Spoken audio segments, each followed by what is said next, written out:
പഴയ സിനിമ തിയേറ്ററിൽ നെരുപ്പാണ് കേട്ടോ. TV കാണാൻ സെറ്റപ്പാണ്. ഇന്ത്യൻ തന്നെ.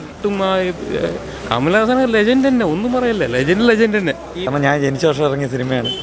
ഒത്തിരി കാരണം കുറേ തവണ ടിവിയിൽ കണ്ടിട്ടുണ്ട്, ഒത്തിരി ഇഷ്ടപ്പെട്ടു. പഴയ പുതിയൊരു പടം കാണുന്നത് ഫീലാണ്. അതെ. അങ്ങനെ 1996 റിലീസായ കമലഹാസൻ ശങ്കർ ടീമിൻ്റെ ഇന്ത്യൻ ഇന്ന് 4K റീമാസ്റ്റർ വേർഷൻ റിലീസ് ആവുകയാണ്. അപ്പം ഈ ഒരു സിനിമയുടെ എക്സ്പീരിയൻസ് എങ്ങനെയാണ് സിനിമയെ പ്രശ്നം ചോദിച്ചോക്കാം.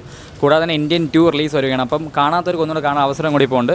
അപ്പോൾ കണ്ടവരോട് ചോദിച്ചോക്കാം അതിൻ്റെ ഒരു എക്സ്പീരിയൻസ് എങ്ങനെയുണ്ടെന്നുള്ളത്. നേരത്തെ കണ്ടിട്ടുണ്ട്, എന്നാലും ഒന്നുകൂടെ തിയേറ്ററിൽ അത് എക്സ്പീരിയൻസ് കൊള്ളാം. സാധാ റീമാസ്റ്റേഡ് ആണ്, 4K ആണ്. സൗണ്ട് ക്വാളിറ്റി എല്ലാം നല്ല.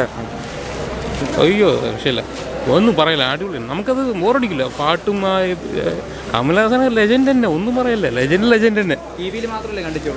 ഞാൻ സത്യം ഫസ്റ്റ് ടൈം, ഞാൻ അന്നൊക്കെ നമുക്ക് എത്ര വയസ്സ്, നമുക്ക് 5-4 വയസ്സേ ഉള്ളൂ. പക്ഷെ കണ്ടപ്പോൾ എനിക്കൊരു സാറ്റിസ്ഫൈ കണ്ടിട്ട്. രക്ഷയില്ല. പിന്നെ അല്ലാണ്ട് അത് ഇന്ന് ഈ കഥ ഇറങ്ങിയത് ബോറടിക്കില്ല. കാരണം ഇപ്പോഴും നടക്കുന്ന സംഭവം തന്നെ അന്നേ പറഞ്ഞു. 20 വർഷം കഴിഞ്ഞിട്ട് ഇപ്പോഴും പടം ബോറടിക്കില്ല. വെയിറ്റിംഗ് ആണ് ഉറപ്പായിട്ട്. റഹ്മാനെ മിസ് ചെയ്യുന്നുണ്ട്. റഹ്മാൻ ഇതിൽ പൊളിച്ചടിക്കില്ലേ, പാട്ടും കാര്യങ്ങളൊക്കെ ഉള്ള അടിപൊളിയാണ്. സൂപ്പർ എക്സ്പീരിയൻസ് ആണ്. ഞാൻ രാവിലെ ഗജനിയുണ്ട്. ഇത് ഇന്ത്യനാണെങ്കിൽ ഞാൻ ഇന്ത്യനാണ് ഏറ്റവും കൂടുതൽ വെയിറ്റിംഗ്. കാരണം ഞാൻ ജനിച്ച വർഷം ഇറങ്ങിയ സിനിമയാണ്. ഒത്തിരി കാരണം കുറേ തവണ ടിവിയിൽ കണ്ടിട്ടുണ്ട്, ഒത്തിരി ഇഷ്ടപ്പെട്ടു. ഇത് നല്ല റീമാസ്റ്റേഡ് വേർഷൻ തന്നെയാണ്. രാവിലെ ഗജനി അത്ര ഒരു റീമാസ്റ്റേഡ് അല്ലായിരുന്നു.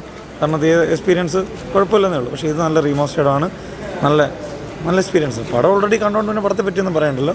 തിയേറ്റർ എക്സ്പീരിയൻസ് നല്ലതാണ്. തിയേറ്ററിൽ കാണണമെന്ന് ആഗ്രഹിക്കുന്നവർ ഉറപ്പായിട്ട് തീർച്ചയായിട്ടും കാണും. നമ്മളെ ഫോണിലൊക്കെ കണ്ടപ്പോൾ തിയേറ്ററിൽ വന്ന് കാണാൻ ആഗ്രഹിച്ച ഒരു സിനിമയാണ്. അതിപ്പം കണ്ടതിൽ ഒരുപാട് സന്തോഷം. 3 മണിക്കൂർ 5 മിനിറ്റുള്ള ഫിലിമാണ്. നമുക്ക് ലാഗോ കാര്യങ്ങളോ ഒന്നും ഇല്ലാതെ ഇരുന്ന് കാണാൻ പറ്റിയ ഇന്ത്യൻ 2 ഇറങ്ങാൻ പോകണം. അതിന് മുന്നോടിയായി ഇറക്കിയിൽ ഒരുപാട് സന്തോഷം. അടിപൊളിയായിരുന്നു. അതെ റീമാസ്റ്റർ ചെയ്തപ്പോൾ കുറച്ചുകൂടെ കൊള്ളാം കേട്ടോ. 96 ഇറങ്ങിയ പടമായിരുന്നു. പക്ഷേ നല്ല എക്സ്പീരിയൻസ് ആയിരുന്നു. ഫസ്റ്റ് ടൈം റീമാസ്റ്ററൊക്കെ നന്നായിട്ട് ചെയ്തിട്ടുണ്ട്. പഴയ പുതിയൊരു പടം കാണുന്നത് ഫീലാണ്. അതെ, ഇൻട്രസ്റ്റിംഗ് ആണ്. എല്ലാം നന്നായിട്ടുണ്ട്. നന്നായിട്ട് നല്ല പ്രിൻ്റാണ്, നല്ല സൗണ്ട് ക്വാളിറ്റിയാണ്. കണ്ടു. കിടു പടം എന്തോ ഈ കാലത്ത് പ്രസക്തിയുള്ള എല്ലാം കിടു ഡയലോഗ്.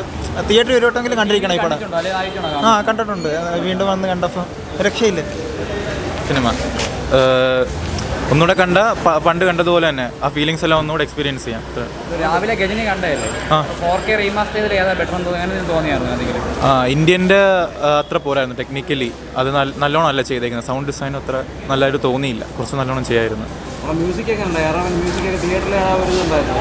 അതിനും കൂടെ വേണ്ടിയാണ് വന്നത്. നല്ലതായിരുന്നു. പഴയ സിനിമ തിയേറ്ററിൽ നെരുപ്പാണ് കേട്ടോ. TV കാണാൻ സെറ്റപ്പാണ്. ഇന്ത്യൻ തന്നെ.